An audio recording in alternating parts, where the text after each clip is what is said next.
May boyfriend ako, si Teo. Napakalambing, mapagmahal at maalahanin. Sinagot ko siya dahil dyan.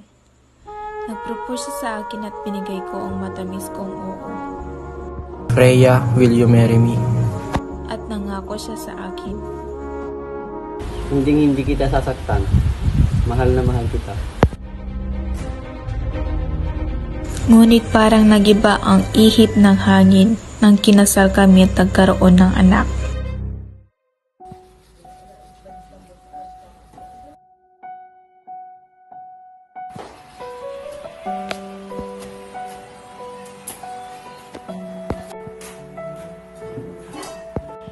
Rhea?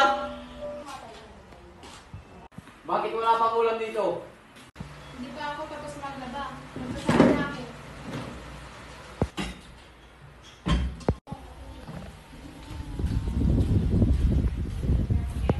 Kasing ka na naman. Lagi ka na lang umiinom. Napakawalang ganda na talaga.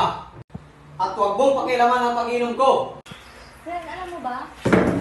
Wait, teka lang. Ano yun? Nyata. Ma? Pa? Magsama kayong dalawa. Mga walang silbi. Palagi na lang ganito, hindi ko na alam ang gagawin ko.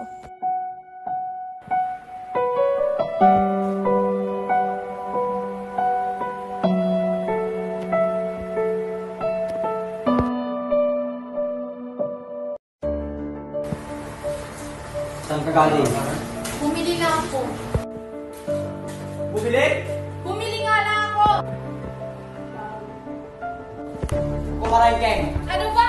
Bitawan mo ako! Nasasaktan ako!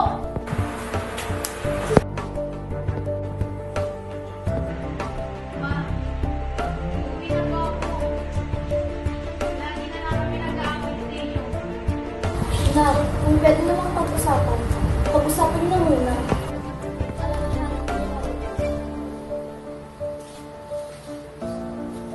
Siya, sige, mag-ingat ka. Ano sabi ni Rhea? Mayroon lang silang hindi pagkakalintihan. Kung may ginawa ko para pagdating si Teo, ako makakaaway nun. Pananagot sa akin Naging yun. mabuti naman siya nang sinabi kong iiwan ko siya. Ngunit, kalaunan ay bumalik pa rin sa pag-iinom at pananakit sa akin. Dahil sa lalaki mo, no? Wala nga ako na lang! Paulit-ulit ka na lang! Anong wala? Nagpapaganda ka pa?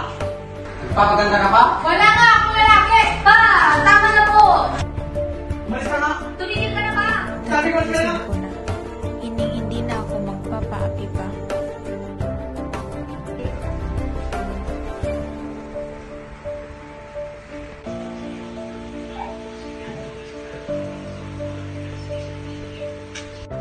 Ma, hindi na po ako babalik ba?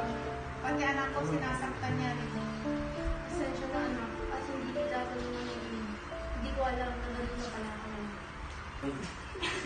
Dinadma ko siya at kinasuhan. At sa awa ng Diyos nakuha ko ang hustisya. Kung hahayaan ko, baka mas malala pa ang gagawin niya.